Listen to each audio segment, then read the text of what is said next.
Hi all, ഇന്നത്തെ ഈ വീഡിയോയിൽ എന്താണ് ഓപ്പറേറ്റിംഗ് സിസ്റ്റം, ദെൻ ഓപ്പറേറ്റിംഗ് സിസ്റ്റത്തിൻ്റെ മെയിൻ ഫങ്ഷൻസ് എന്തൊക്കെയാണെന്ന് നമുക്ക് നോക്കാം. ഇപ്പോൾ ഓപ്പറേറ്റിംഗ് സിസ്റ്റത്തിൻ്റെ ഫങ്ഷൻസ് ഇമ്പോർട്ടൻ്റ് ആണ്. ഇപ്പോൾ എന്താണ് ഓപ്പറേറ്റിംഗ് സിസ്റ്റം? ഓപ്പറേറ്റിംഗ് സിസ്റ്റം എന്ന് പറയുന്ന ഒരു പ്രോഗ്രാമാണ്. That is the intermediate between user and computer hardware. ഇപ്പോൾ നമുക്ക് എല്ലാവർക്കും അറിയാം, നമ്മളൊരു ലാപ്ടോപ്പോ അല്ലെങ്കിൽ ഒരു ഡെസ്ക്ടോപ്പോ ഓപ്പൺ ചെയ്യുമ്പോൾ തന്നെ നമുക്ക് വിൻഡോസ് അല്ലെങ്കിൽ ഉബുണ്ടു ഏതാണോ നമ്മൾ യൂസ് ചെയ്യുന്ന ഓപ്പറേറ്റിംഗ് സിസ്റ്റം അത് ഓണായി വരുന്നത് നമുക്ക് കാണാം. അതായത് ഓപ്പറേറ്റിംഗ് സിസ്റ്റം എന്ന് പറയുന്നത് it's not a hardware part, ഇതൊരു സോഫ്റ്റ്വെയർ ആണ്. മെയിനായിട്ടത് യൂസ് ചെയ്യുന്നത് യൂസറിനും നമ്മുടെ കമ്പ്യൂട്ടർ ഹാർഡ്വെയർ പാർട്സിൻ്റെയും ഇടയിൽ ഒരു ഇൻ്റർമീഡിയേറ്ററായിട്ട് ആക്ട് ചെയ്യാൻ വേണ്ടിയിട്ടാണ്. It controls all the execution of all programs. ഏത് പ്രോഗ്രാംസും എക്സിക്യൂട്ട് ചെയ്യണം എന്നുണ്ടെങ്കിൽ, ഇപ്പോൾ എനിക്കൊരു വേർഡ് യൂസ് ചെയ്യണം, മൈക്രോസോഫ്റ്റ് വേർഡ് യൂസ് ചെയ്യണം, അങ്ങനെയാണെങ്കിൽ എനിക്കൊരു ഓപ്പറേറ്റിംഗ് സിസ്റ്റം ഓൺ ചെയ്ത് ഓപ്പറേറ്റിംഗ് സിസ്റ്റത്തിനകത്താണ് നമുക്ക് ഇൻസ്റ്റാൾ ചെയ്യാൻ പറ്റുള്ളൂ. ദെൻ ആ ഓപ്പറേറ്റിംഗ് സിസ്റ്റമാണ് നമ്മുടെ ആ ഒരു പ്രോഗ്രാം എക്സിക്യൂട്ട് ചെയ്യാൻ വേണ്ടിയിട്ട് സഹായിക്കുന്നത്. അപ്പോൾ ഏതൊരു പ്രോഗ്രാമും നമ്മൾ സിസ്റ്റത്തിൽ നമുക്ക് ചെയ്യണമെന്നുണ്ടെങ്കിൽ ഓപ്പറേറ്റിംഗ് സിസ്റ്റം ഇല്ലാതെ നമുക്ക് പറ്റത്തില്ല. അപ്പോൾ ആ ഫിഗർ ഇമ്പോർട്ടൻ്റ് ആണ്. It is a interface between, operating system is an interface between application programs and computer hardware. Then operating സിസ്റ്റത്തിൻ്റെ ഗോൾസ് എന്തൊക്കെയാണ്?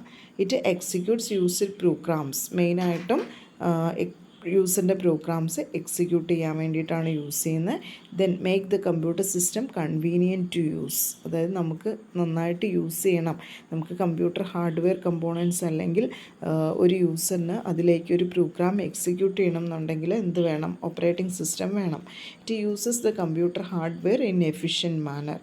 ദെൻ നെക്സ്റ്റ് പോയിൻ്റ് വരുന്നത് it act as a resource allocator. Resource allocator എന്ന് പറഞ്ഞാൽ resources എന്ന് വെച്ച് കഴിഞ്ഞാൽ ഇപ്പോൾ നമ്മുടെ ഇൻപുട്ട് ഔട്ട്പുട്ട് ഡിവൈസസ് ആവാം, അല്ലെങ്കിൽ മെമ്മറി ആവാം. നമ്മൾ യൂസ് ചെയ്യുന്ന നമുക്കൊരു പ്രോഗ്രാം സേവ് ചെയ്യാൻ വേണ്ടിയിട്ട് മെമ്മറി, ഇത്ര എമൗണ്ട് ഓഫ് മെമ്മറി നമുക്ക് വേണം, അതൊക്കെ അലോക്കേറ്റ് ചെയ്യുന്നത് ഈ ഓപ്പറേറ്റിംഗ് സിസ്റ്റമാണ്. So operating system it act as a resource allocator. It manages all the resources. ഇപ്പോൾ ഒരു കമ്പ്യൂട്ടർ ബന്ധപ്പെട്ട് അനുബന്ധിച്ച് നമ്മൾ കണക്ട് ചെയ്തേക്കുന്ന എല്ലാ റിസോഴ്സസും, ദാറ്റ് മീൻസ് പ്രിൻ്റർ ആവാം, ഇൻപുട്ട് ഡിവൈസസ് ആവാം, അല്ലെങ്കിൽ മെമ്മറി ആവാം, ഏത് റിസോഴ്സസ് ആണെങ്കിലും അതിനെല്ലാത്തിനെയും മാനേജ് ചെയ്യുന്ന ഓപ്പറേറ്റിംഗ് സിസ്റ്റമാണ്.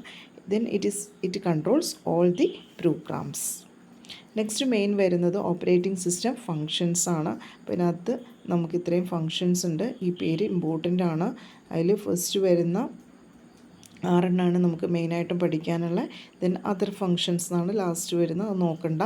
ഫസ്റ്റ് വരുന്നത് process management, second memory management, then the third one is mass storage management. Mass storage എന്ന് വെച്ച് കഴിഞ്ഞാൽ സെക്കൻഡറി സ്റ്റോറേജ് ആണ്, നമുക്ക് മാസ് എമൗണ്ട് ആയിട്ട് സ്റ്റോർ ചെയ്യാൻ പറ്റുന്ന ഒരു ഡിവൈസ് മാസ് സ്റ്റോറേജ്. ദെൻ അതിൻ്റെ മാനേജ്മെൻറ്റ് എങ്ങനെയാണ്, നെക്സ്റ്റ് ഫയൽസ് എങ്ങനെ നമുക്ക് മാനേജ് ചെയ്യാം, നെക്സ്റ്റ് ഡിവൈസസ് എങ്ങനെ മാനേജ് ചെയ്യാം, അതൊക്കെയാണ്. Last one is protection and security. അപ്പോൾ ഇതെല്ലാം മാനേജ് ചെയ്യുന്നതിനോടൊപ്പം തന്നെ എങ്ങനെ നമുക്ക് നമ്മുടെ ഇൻഫോർമേഷൻസ് സെക്യൂർ ആയിട്ടിരിക്കാം, അല്ലെങ്കിൽ എങ്ങനെ നമുക്ക് ആ ഡേറ്റ യൂസറിന് മാത്രമാണ് ഇത് ആക്സസ് ചെയ്യാൻ പറ്റുള്ളൂ, അങ്ങനെ എങ്ങനെ നമുക്ക് ബാക്കിയുള്ളവരിൽ നിന്നും പ്രൊട്ടക്റ്റ് ചെയ്യാം, അതൊക്കെ കൺട്രോൾ ചെയ്യുന്നതും ഈ ഓപ്പറേറ്റിംഗ് സിസ്റ്റമാണ്. Then first function is process management. Process management എന്ന് വെച്ചാൽ ആദ്യം നമ്മൾ എന്താ പ്രോസസ്സ് എന്ന് അറിയണം. പ്രോസസ്സ് എന്ന് വെച്ചാൽ ഈ പ്രോഗ്രാം ഇൻ എക്സിക്യൂഷൻ. നമ്മളിപ്പോൾ ഒരു സി പ്രോഗ്രാം ടൈപ്പ് ചെയ്തു, സേവ് ചെയ്തു എന്ന് വിചാരിക്കുക. നമ്മൾ എന്തായിട്ടാണ് സേവ് ചെയ്യുന്നത്? .c ഇട്ടിട്ട് ഒരു സി പ്രോഗ്രാം ഫയൽ സേവ് ചെയ്യും. ദെൻ ആ ഫയലിന് ഞാൻ കമ്പൈൽ ചെയ്യുന്നു അല്ലെങ്കിൽ റൺ ചെയ്യുന്നു. ദെൻ കമ്പൈൽ ചെയ്യുമ്പം ആ ഫയൽ എന്തായി മാറും? അതിൻ്റെ ഒരു ഒബ്ജക്റ്റ് ഫയലായിട്ട് മാറും, വേറൊരു ഫോർമാറ്റിലേക്ക് മാറും. അതായത് റെഡി ഫോർ എക്സിക്യൂഷനാണ്. അതായത് അങ്ങനെ മാറുന്നതിനെയാണ് നമ്മൾ പ്രോസസ്സ് എന്ന് പറയുന്നത്. Process means program in execution. നമ്മൾ കൊടുക്കുന്ന സാധാ ഒരു പ്രോഗ്രാമിനെ ഒരു എക്സിക്യൂഷൻ ലെവലിലേക്ക് മാറ്റുന്നു, അതിനാണ് നമ്മൾ പ്രോസസ്സ് എന്ന് പറയുന്നത്. Then in multi-programming environment, OS decides which process get the processor. അപ്പോൾ ഈ പ്രോസസ് മാനേജ്മെൻറ്റിൽ എന്തൊക്കെയാണ് ഓപ്പറേറ്റിംഗ് സിസ്റ്റം ചെയ്യുന്നതെന്നാണ് പറയുന്നത്. ഫസ്റ്റ് പോയിൻ്റ് ഇതാണ്. മൾട്ടി പ്രോഗ്രാമിംഗ് എൻവയോൺമെൻറ്റിൽ, multi programming means more than one programs നമ്മൾ അറ്റ് എ ടൈം എക്സിക്യൂട്ട് ചെയ്യുന്നതിനെയാണ്, അല്ലെങ്കിൽ അറ്റ് എ ടൈം പ്രവർത്തിപ്പിക്കുന്നതിനെയാണ് മൾട്ടി പ്രോഗ്രാമിംഗ് എന്ന് പറയുന്നത്. അപ്പോൾ അതിൻ്റെ കേസിൽ മൾട്ടിപ്പിൾ പ്രോഗ്രാംസ് റെഡി ആയിട്ടിരിക്കുമായിരിക്കും എക്സിക്യൂഷന് വേണ്ടിയിട്ട്. അതിൽ നിന്ന് ആരെയാണ് ആദ്യം ചൂസ് ചെയ്യേണ്ടത് അത് തീരുമാനിക്കുന്നത് ഓപ്പറേറ്റിംഗ് സിസ്റ്റമാണ്. More than one programs at a time ready ആയിട്ടിരിക്കുവാണ് എക്സിക്യൂഷന് വേണ്ടിയിട്ട്. സോ അതിൽ നിന്ന് ആരെ ചൂസ് ചെയ്യണം അത് ചെയ്യുന്ന ആൾ ഓപ്പറേറ്റിംഗ് സിസ്റ്റമാണ്. ഇതിന് നമ്മൾ പറയുന്നൊരു പേരാണ് പ്രോസസ് ഷെഡ്യൂളിംഗ്. ഇതൊക്കെ നമുക്കിനി വരുന്ന ടോപ്പിക്സുകൾ പഠിക്കാനുണ്ട്, എന്താണ് process scheduling. Then next point, it allocates processor to the process and deallocates processor when the process no longer required. എപ്പോഴാണോ ഒരു പ്രോസസ്സറിനെ ആവശ്യം വരുന്നത്, പ്രോസസ്സ് എന്ന് പറയുന്നത് that is ready for execution. അപ്പോൾ നമുക്ക് എക്സിക്യൂട്ട് ചെയ്യണമല്ലോ, എക്സിക്യൂട്ട് ചെയ്യാൻ വേണ്ടിയിട്ട് നമുക്ക് എന്ത് വേണം, CPU ഓർ പ്രോസസ്സർ വേണം. സോ ഒരു പ്രോസസ്സിന് CPU അലോക്കേറ്റ് ചെയ്താൽ മാത്രമാണ് എക്സിക്യൂഷൻ നടക്കുകയുള്ളൂ. ഓക്കെ, അപ്പം CPU അലോക്കേറ്റ് ചെയ്യുന്നതും അല്ലെങ്കിൽ ആ പ്രോസസ്സ് എപ്പോഴാണോ കഴിയുന്നത് അന്നേരം ഡീഅലോക്കേറ്റ് ചെയ്യുന്നതും എല്ലാം ഈ ഓപ്പറേറ്റിംഗ് സിസ്റ്റമാണ്. അപ്പോൾ ഒരു പ്രോസസ്സ് എന്ന് പറയുന്നത് പ്രോഗ്രാമിന് എക്സിക്യൂഷനാണ്. ആ എക്സിക്യൂട്ട് ചെയ്യാൻ പോകുന്ന ഒരു പ്രോഗ്രാമിനെ നമുക്ക് CPU കൊടുത്താൽ മാത്രമാണ് എന്ത് ചെയ്യാൻ പറ്റുള്ളൂ, പ്രോഗ്രാം എക്സിക്യൂട്ട് ചെയ്യാൻ പറ്റുള്ളൂ. സോ അതാണ് ഫസ്റ്റ് പോയിൻ്റായിട്ട് പറയുന്നത്. Next one is OS keep tracks of processor and status of the process.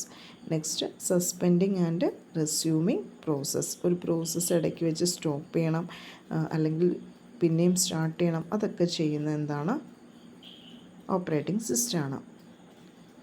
Then it provides mechanism for process synchronization, process communication and deadlock handling. ഇതൊക്കെ നമുക്കിനി വരുന്ന ടോപ്പിക്സുകൾ പഠിക്കാനുള്ളതാണ്.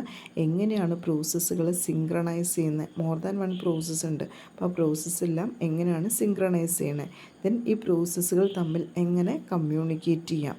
ദെൻ ഇതിനകത്ത് വരുന്ന ഡെഡ് ലോക്ക് നമുക്ക് എങ്ങനെ ഹാൻഡിൽ ചെയ്യാം. ഇതെല്ലാം ഇതിനകത്ത് വരുന്നതാണ്. നെക്സ്റ്റ് വരുന്നത് memory management, second function of the operating system. അപ്പോൾ നമുക്ക് മെയിൻ മെമ്മറിയും അല്ലെങ്കിൽ നമ്മുടെ സെക്കൻഡറി ഡിവൈസസും ഒക്കെ മാനേജ് ചെയ്യണം. അപ്പോൾ ഇവിടെ നമ്മൾ മെമ്മറി മാനേജ്മെൻറ്റ് കൊണ്ട് ഉദ്ദേശിക്കുന്നത് മെയിനായിട്ടും നമ്മുടെ പ്രൈമറി മെമ്മറി എങ്ങനെ മാനേജ് ചെയ്യാം. അപ്പോൾ പ്രൈമറി മെമ്മറി മെയിനായിട്ട് യൂസ് ചെയ്യുന്നത് പ്രോഗ്രാംസ് എക്സിക്യൂട്ട് ചെയ്യാൻ വേണ്ടിയിട്ടാണ്. Then memory management activities handle ചെയ്യും. നെക്സ്റ്റ് പോയിൻ്റ് വരുന്നത് keep track of which parts of memory are currently being used and by whom. ഇപ്പോൾ മെമ്മറി അലോക്കേഷനും ഡീഅലോക്കേഷനും ഒക്കെ നടക്കുന്നത് അല്ലെങ്കിൽ OSൻ്റെ ഹെൽപ്പോട് കൂടിയാണ് ഈ ഒരു ആക്ടിവിറ്റീസ് എല്ലാം പെർഫോം ചെയ്യുന്നത്. അതേപോലെ ആരാണ് മെമ്മറി കറൻ്റ്ലി യൂസ് ചെയ്യുന്നത് എന്നുള്ള ഇൻഫർമേഷൻസ് എല്ലാം സേവ് ചെയ്യുക. Then deciding which process and data to move into and out of memory. അപ്പോൾ നമുക്കിപ്പോൾ അറ്റ് എ ടൈം എല്ലാ പ്രോസസ്സും നമുക്ക് ചിലപ്പോൾ സേവ് ചെയ്യാൻ പറ്റത്തില്ല. അപ്പോൾ ഏതൊക്കെ പ്രോസസ്സാണോ അറ്റ് എ ടൈം മെമ്മറിയിൽ ഉണ്ടാവേണ്ടത്, ഇപ്പോൾ എക്സിക്യൂഷന് വേണ്ടിയിട്ട് റെഡി ആയിട്ടിരിക്കുന്ന പ്രോസസ്സുകളും നമ്മൾ മെയിൻ മെമ്മറിയിൽ സ്റ്റോർ ചെയ്യുന്നു. അപ്പോൾ അതാരൊക്കെയാണ്, അലോക്കേഷൻ എങ്ങനെയാണ്, ഡീഅലോക്കേഷൻ എങ്ങനെയാണ്, എപ്പോഴാണ് മെമ്മറി നമുക്ക് ആവശ്യമില്ലാതെ വരുന്നത് അന്നേരം നമ്മൾ എന്ത് ചെയ്യുക, ഡീഅലോക്കേറ്റ് ചെയ്യുക. ഈ പ്രോസസ്സ് എല്ലാം ചെയ്യുന്നത് ഓപ്പറേറ്റിംഗ് സിസ്റ്റമാണ്. അതാണ് സെക്കൻഡ് പോയിന്റിൽ വരുന്നത് മെമ്മറി മാനേജ്മെൻറ്റ്, എങ്ങനെയാണ് പ്രൈമറി മെമ്മറി മാനേജ് ചെയ്യുന്നത്. Then the third one is mass storage management. അതിനകത്ത് വരുന്ന നമ്മുടെ സെക്കൻഡറി മെമ്മറിയാണ്. അതായത് പ്രൈമറി മെമ്മറിയിൽ നമുക്ക് ഒരുപാട് സ്പേസ് ഉണ്ടാവില്ല നമ്മുടെ ഇൻഫർമേഷൻസ് സ്റ്റോർ ചെയ്യാൻ വേണ്ടിയിട്ട്. അപ്പോൾ മെയിനായിട്ടും പ്രൈമറി മെമ്മറി നമ്മൾ യൂസ് ചെയ്യുന്ന എക്സിക്യൂഷന് വേണ്ടിയിട്ടാണ്. ഒരു പ്രോഗ്രാം എപ്പോഴാണോ എക്സിക്യൂട്ട് ചെയ്യേണ്ടത് ആ സമയത്താണ് നമ്മൾ പ്രൈമറി മെമ്മറിയിലേക്ക് അത് സ്റ്റോർ ചെയ്യുള്ളൂ. അല്ലാത്ത സമയങ്ങളിലെല്ലാം നമ്മളത് സ്റ്റോർ ചെയ്യുന്നത് സെക്കൻഡറി ഡിവൈസസുകളിലാണ്. അപ്പോൾ അതിൻ്റെ സെക്കൻഡറി ഡിവൈസസ് എങ്ങനെ മാനേജ് ചെയ്യാം അതും ഇവിടെ പറയുന്നു. ഫ്രീ സ്പേസ് എങ്ങനെ മാനേജ് ചെയ്യാം, അതേപോലെ അലോക്കേഷൻ ആൻഡ് ഡീഅലോക്കേഷൻ എങ്ങനെ പെർഫോം ചെയ്യാം. ദെൻ ഇതിനകത്ത് വരുന്ന ഓപ്പറേറ്റിംഗ് സിസ്റ്റം ഹാൻഡിൽ ചെയ്യുന്ന ഒരു പോയിൻ്റാണ് ഡിസ്ക് ഷെഡ്യൂളിംഗ്. ഷെഡ്യൂളിംഗ് എന്ന് പറഞ്ഞു കഴിഞ്ഞാൽ ആർക്ക് നമ്മുടെ കയ്യിലിപ്പോൾ ഒരു മോർ ദാൻ 10 പ്രോസസ്സ് ഉണ്ടെങ്കിൽ അതിനകത്ത് ആര് ചൂസ് ചെയ്യണം, അതാണ് ഷെഡ്യൂളിംഗ് കൊണ്ട് ഉദ്ദേശിക്കുന്നത്. ഇപ്പോൾ ഡിസ്ക് ഷെഡ്യൂളിംഗ് എന്ന് പറയുന്നത് ഡിസ്കിലെ ആ ഒരു അലോക്കേഷൻ നടക്കുന്നത് ഏത് പ്രോസസ്സിനെയാണ് എന്നാണ് ഡിസ്ക് ഷെഡ്യൂളിംഗ് കൊണ്ട് ഉദ്ദേശിക്കുന്നത്. അപ്പോൾ ഡിസ്ക് ഷെഡ്യൂളിംഗ് ഒക്കെ ഒ എസിൻ്റെ ഒരു ഫംഗ്ഷനിൽ വരുന്നതാണ്. Next one is file system management. Files എന്താണെന്ന് വെച്ച് കഴിഞ്ഞാൽ കുറേ റിലേറ്റഡ് ആയിട്ടുള്ള ഇൻഫർമേഷൻസിനെ സ്റ്റോർ ചെയ്യുന്ന ഒരു സ്ഥലമാണ് ഫയൽ എന്ന് ഉദ്ദേശിക്കുന്നത്. ഇപ്പോൾ നമ്മുടെ കയ്യിൽ ഇമേജ് ഫയൽ ഉണ്ടാവാം, ഓഡിയോ ഫയൽ ഉണ്ടാവാം, വീഡിയോ ഫയൽ ഉണ്ടാവാം, ടെക്സ്റ്റ് ഫയൽ ഉണ്ടാവാം, അങ്ങനെ ഡിഫറെൻറ്റ് ടൈപ്സ് ഓഫ് ഫയൽസ് ഉണ്ടാവാം. ദെൻ ഓപ്പറേറ്റിംഗ് സിസ്റ്റം എന്തൊക്കെയാണ് ചെയ്യുന്നത്? It keep tracks of information, location and status of the files. ഒരു ഫയൽസിനെ കുറിച്ചിട്ടുള്ള ഫുൾ ഇൻഫർമേഷൻസ് സ്റ്റോർ ചെയ്ത് വയ്ക്കുന്നത് ഓപ്പറേറ്റിംഗ് സിസ്റ്റമാണ്. അതേപോലെ creating and deleting files and directories. അപ്പോൾ നമുക്കറിയാം നമ്മളൊരു ഫോൾഡർ ക്രിയേറ്റ് ചെയ്യണം എങ്ങനെയാണ്, അല്ലെങ്കിൽ ഒരു ഫയൽ ക്രിയേറ്റ് ചെയ്യണം അങ്ങനെയാണ്. എനിക്കൊരു സി പ്രോഗ്രാമിംഗ് ഫയൽ ക്രിയേറ്റ് ചെയ്യണം. നമ്മളെന്താ ചെയ്യുന്നത്? സിയുടെ വിൻഡോ ഓപ്പൺ ചെയ്തിട്ട് പ്രോഗ്രാം ടൈപ്പ് ചെയ്യുന്നു, ദെൻ .c അടിച്ച് സേവ് ചെയ്യുന്നു. സോ അതൊരു സി പ്രോഗ്രാമിംഗ് ഫയലായി മാറി. സോ അത് നമുക്ക് എവിടെയെങ്കിലും സ്റ്റോർ ചെയ്യണം. അങ്ങനെയാണെങ്കിൽ നമ്മളൊരു ഫോൾഡർ ക്രിയേറ്റ് ചെയ്തിട്ട് സ്റ്റോർ ചെയ്യുന്നു. അപ്പോൾ അതെല്ലാം ക്രിയേറ്റ് ചെയ്യാനും ഡിലീറ്റ് ചെയ്യാനും, അല്ലെങ്കിൽ ഒരു ഫോൾഡർ നമുക്ക് ഡിലീറ്റ് ചെയ്യണം, അതിനെല്ലാം സഹായിക്കുന്നത് ഓപ്പറേറ്റിംഗ് സിസ്റ്റമാണ്. Then mapping of files into secondary devices. Next വരുന്ന ഡിവൈസ് മാനേജ്മെൻറ്റ്. ഡിവൈസ് മാനേജ്മെൻറ്റ് കൊണ്ട് ഉദ്ദേശിക്കുന്നത് നമ്മുടെ ഇൻപുട്ട് ഔട്ട്പുട്ട് ഡിവൈസസ്, അതായത് keyboard, printer, magnetic tape, USB ports, ഇതൊക്കെ എങ്ങനെയാണ് കൺട്രോൾ ചെയ്യുന്നത്, അല്ല അവിടുത്തെ ഇൻഫർമേഷൻസ് എങ്ങനെയാണ് സ്റ്റോർ ചെയ്യുന്നത്. Then keep tracks of all devices. ഈ ഡിവൈസസിനെ എല്ലാത്തിനെ കുറിച്ചുള്ള ഇൻഫർമേഷൻസ് നമ്മൾ സ്റ്റോർ ചെയ്ത് വയ്ക്കും, ഓപ്പറേറ്റിംഗ് സിസ്റ്റം സ്റ്റോർ ചെയ്യും. Then next one is decides which process gets the device when and for how much time. എത്ര നേരത്തേക്ക് ആ ഒരു ഡിവൈസസ് വേണം, അല്ലെങ്കിൽ ഏത് ഡിവൈസാണ് ഇപ്പോൾ യൂസ് ചെയ്യേണ്ടത്, അതൊക്കെ തീരുമാനിക്കുന്നത് ഓപ്പറേറ്റിംഗ് സിസ്റ്റമാണ്. Then next point is allocates the device in an efficient way. അതേപോലെ ആവശ്യം കഴിഞ്ഞ് കഴിഞ്ഞാൽ ഡീഅലോക്കേറ്റ് ചെയ്യുക.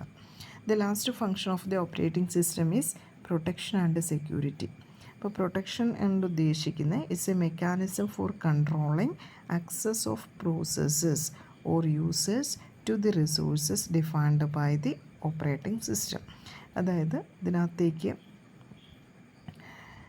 Controlling access of the process ആർക്കൊക്കെ ആക്സസ് ചെയ്യാം, അല്ലെങ്കിൽ ഏതൊക്കെ യൂസേഴ്സിന് ആക്സസ് ചെയ്യാം, അങ്ങനെ ഒരു സംവിധാനത്തിനാണ് നമ്മൾ അതിന് വേണ്ടിയിട്ടുള്ള ഒരു സംവിധാനമാണ് പ്രൊട്ടക്ഷൻ കൊണ്ട് ഉദ്ദേശിക്കുന്നത്.